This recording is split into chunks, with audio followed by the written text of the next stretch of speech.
Marita and Ashley. Now, there's so much to dive into with this couple that it's really hard to know where to start. There's a cat. Is that a bad sign? Yeah. And I was right there with most of you while we were watching Ultimatum Queer Love, where I was just like, I feel like I'm missing something about this couple. It's like just something feels off. It's just not adding up. And then when the reunion happened, I was even more confused with the outburst and the cheating allegations. And then finding out they got back together after Ashley didn't propose. They went on a trip to Key West, and then there were the cheating allegations and everything blew up. And I was just really confused. Jesus, Lord have mercy. And I needed to know more so I can put all the pieces together. And it's gonna be weird to see Ashley talk to other women, but I'm just excited to be dating again. It's just nothing about them was really fitting into my theories of how couples typically operate until I learned a few more things about them. So I think I have some answers for you, and I think I've pieced some of it together the best I can. But I had to watch an interview Marita did about 2 weeks ago on a podcast, and I got a much better understanding of how they got into this rut. I learned two very important details that they didn't mention on the show, and we can actually learn a lot from them and their situation. So I'm going to talk about something called Lirance possibly being at play here. Just speculation. I don't really know them. I'll be using my lesbian dating survival guide. I have a chapter called Lesbian Limerence, and I'm going to be discussing a concept called sunk cost fallacy. That could also be at play here. And we're going to talk about perpetual problems in relationships and how we deal with those in couples therapy. All couples do have perpetual problems, right? And we could all see that Ashley and Marita had a perpetual problem with Ashley not being romantic enough. My wandering eyes are only because, I'm trying to figure out what's best for me. And, if staying in this relationship means I feel empty, then I am curious. I mean, it's normal to be curious. Marita's needs were not being met, and she made that very clear. We're also going to look at the anxious avoidant trap, which could also be at play here. So my name is Katie Sloan. I'm a licensed therapist in North Carolina, and I've been an out lesbian for 25 years. And yes, that would be before the L word came out, before we had iPhones or dating apps. And I've seen a lot of lesbian drama, and I'm here to help you with your lesbian dating journey because dating should not be harder than coming out. And I feel like very much like a lesbian, and it feels so nice, and that word feels amazing and feels very euphoric. Please help me out by hitting subscribe. Okay, let's review Ashley and Marita's history together, and I'll tell you what new things I learned about them. Also, thanks for keeping the comments kind, because I am not here to shame or criticize anybody in the show. We all have stuff we're working on, so let's just be nice. So at the time of the show, Ashley was 30 years old and Marita was 25, and they'd been together for about 4 years, which means that Marita would have been around 21 years old when they started dating. And so we see Ashley gives Marita the ultimatum. Marita says she's feeling unfulfilled in the relationship because Ashley's not romantic enough. And from the beginning, it is confusing to me because we hear Marita say things like she feels empty in the relationship, and we hear Ashley say that Marita has a wandering eye. And as a therapist, I just want to know what all of this means, because it could mean a lot of different things. You're a rare find in the world. But you just have wandering eyes all the time. And the way they communicate on the show seems very vague to me, but it definitely could have just been the editing. We didn't get to see a lot of clips of them. What does she mean by wanting more romance? I know we hear a lot of talk about flowers, but it's probably about more than that. That's why I just needed more information to try to understand their situation. So what I learned in the interview that I watched with Marita is that Marita spent an entire year pursuing Ashley before they even started dating. And this is very significant to me. It's a big piece of the puzzle. So for 12 months, I actually was chasing her. And part of me feels like that wasn't fair because I was just showing up for her. I was like, listen, it sounds like you weren't getting what you wanted out of your last relationship. Now, I realize I don't really know Marita. I'm just getting this information from a 1-hour interview and a highly edited reality TV show, but this does sound like it could be limerence. And I'm going to explain to you what limerence is. And limerence combined with something else called sunk cost fallacy makes it really difficult to leave a relationship even if it's not working out.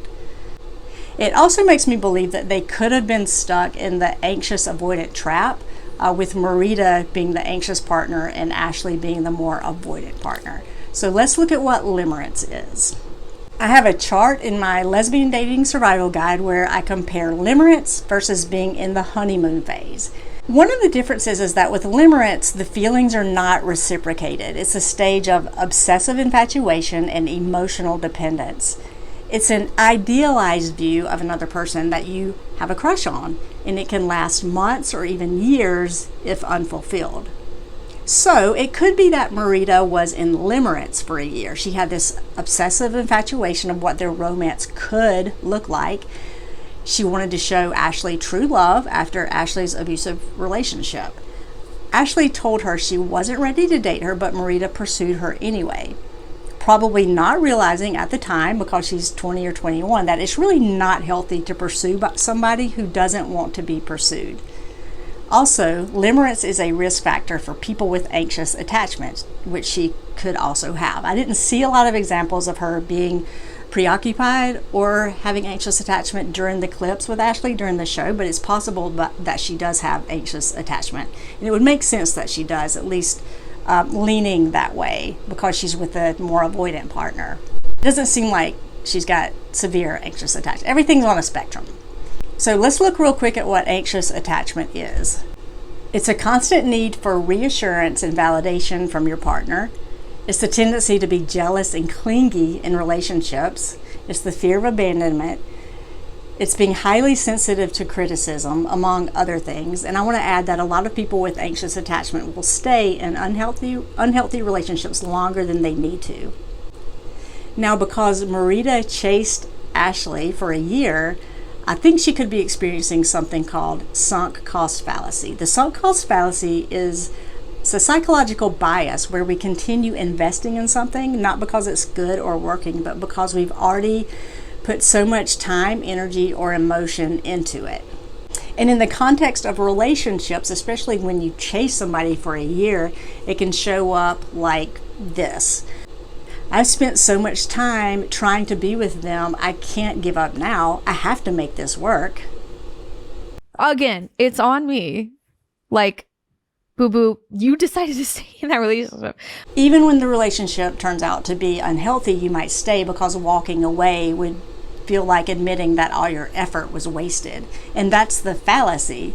It's the belief that past investment should justify continuing even when the present reality is harmful. So what I believe could have happened is that Marita chased her for a year when Marita was like 20 or 21 years old, and she had this fantasy or fairy tale in her mind of what their relationship could be like. Then once she got into it, it didn't meet her expectations the way she really needed it to. Then they run into the issue of Ashley not being able to like naturally give physical touch, be passionate or romantic. So from the interview with her, I learned that it's not just about flowers. She enjoys and needs things like physical affection, words of affirmation, things that just show passion. And Ashley doesn't naturally give those things. And some people just aren't like that. Some people don't naturally show love in that way. It doesn't mean anything's wrong with them. And like physical touch is a big one too. Like, I didn't get a lot of that from Ashley either, and that also kind of comes from her past, and I'm someone that needs that, you know? So there's a lot that like we didn't touch on the show. Ashley's way of showing love was to take things off Marita's plate. As she said, she would do acts of service for her, like the laundry or take the dog for a walk. And now some people would actually love that their partner does that. I've heard women in straight relationships say, if my husband would just do the laundry, that would be the best foreplay I could ever ask for. right? I That's am like a the thing. hopeless Okay. romantic. All right, well, tell me your perfect date. I think that there should be like a little scavenger hunt. But here with them, it's just a glaring mismatch of love languages. And I've seen comments where people are mad at Ashley and they say things like, how hard could it be just to buy her flowers? But I can assure you that it's not just that. It's everything that makes up being romantic, like eye contact, small gestures like flirting and touching, and those things just don't come naturally for Ashley. Now, ideally with them, there would have never been a 1-year chase. Usually we chase love when there's some sort of unmet attachment wound from childhood. People with anxious or disorganized attachment may be wired to seek out partners who are inconsistent or distant because it mimics what felt normal in early relationships. And now, again, it's just speculation. I don't know if this is true for Marita. So ideally, Marita and Ashley would have met at ages 20 and 25 and maybe dated just for a few months and realized they weren't aligning with what each of them want from a relationship, and they would have just moved on. But I believe because of Marita's long investment, I think this made it really difficult to let go. Plus, they really do love each other, but we all know that love is not all you need in a relationship. Which brings me to talking about these pesky perpetual problems in relationships. All couples have perpetual problems that it feels like is brought up over and over again with no solution. But here's the catch. 69% of problems in relationships are perpetual problems, meaning they cannot be solved. And we basically inherit a set of problems in our relationship, and basically 70% of these problems are not going to be solved. So you can keep arguing about the same thing over and over again, or have acceptance that it can't be changed and learn how to talk about it in a way that's not harmful, or you can compromise. And you also have to ask yourself this question: is this a problem I can live with? And if the answer is no, then you have to move on. So ideally, they would have just dated for 6 months a year, realized this is a perpetual problem that they can't solve, and Marita would have decided to leave, and maybe they could have just been friends. But instead, probably what happened was the anxious avoidant trap. And this is what this cycle looks like. Marita probably tells Ashley that she wants more connection or has a complaint. Then Ashley feels bad and withdraws. She might leave the room physically or start shutting down. Maybe she gets defensive. Maybe she starts to feel not good enough. Then because of Marita's anxious attachment and fear of losing Ashley, she probably pursues her to reconnect and maybe even apologize for even bringing up the problem in the first place.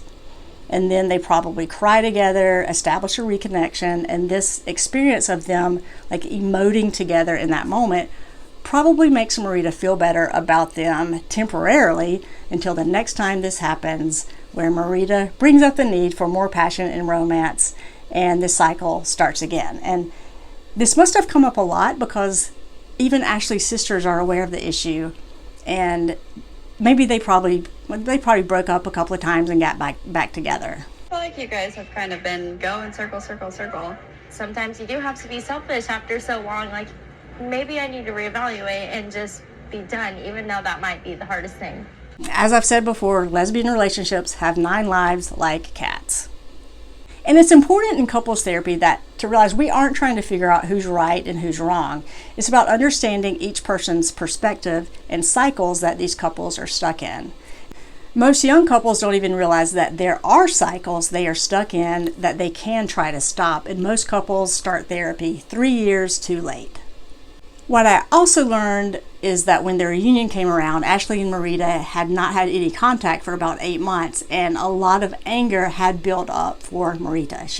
She admitted in this interview that she wishes that she'd had a conversation beforehand with Ashley to discuss how they would handle things for their reunion. So at the time of this podcast interview, they had been cordial with each other. I've seen photos on social media of them at events together, and I'm sure they learned a lot about themselves from this experience. Genuinely, how are you doing today? I'm exhausted, but I'm good. Thank you. Good.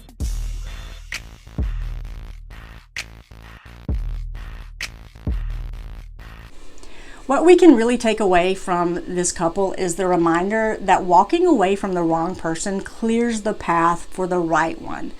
Your time and energy are really too valuable to waste on somebody who can't meet you where you are. So I hope this video has been helpful. Thanks for watching, and I'll see you next time.